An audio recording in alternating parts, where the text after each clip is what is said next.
Alan in Chiefland, Florida, watching Free Speech TV on the Dish Network. Hey, Alan, what's up?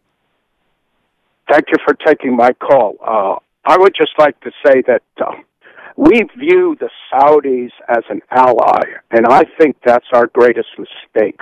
They are not an ally.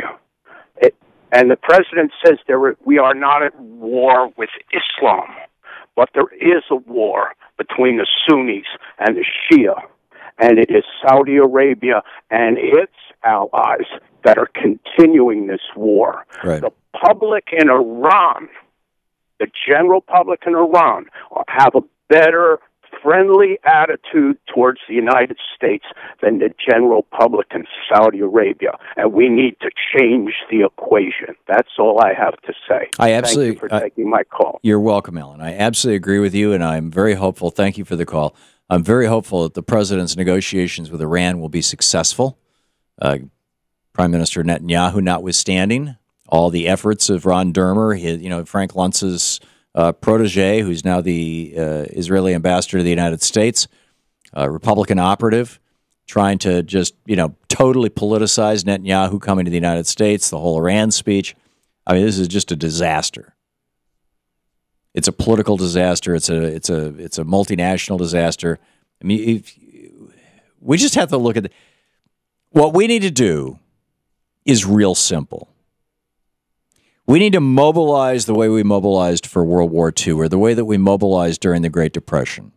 And we need to put a solar panel on every south-facing roof in the United States. We need to put windmills everywhere there's, wind power collectors, everywhere there's a reasonable and steady amount of wind. And we need to get off of fossil fuels altogether.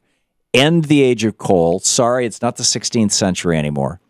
End the age of oil. No, it's not the 19th or 20th century anymore.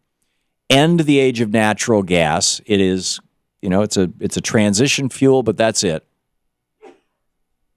And let's go. We right now we can go with 100% renewable fuels, and we can say to these folks in the Middle East who are sitting on all these giant oil wells, we can say, "Good luck.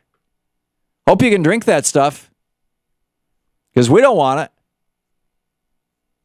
Now, I realize there are others who will want it, in China and Russia and Vietnam and Brazil. And, there's a lot of developing countries that are still very, very into oil, and they're going to buy it. But why should we?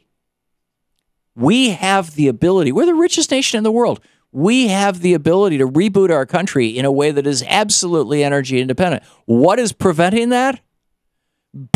Energy billionaires. The Koch brothers inherited an oil company from Daddy Koch.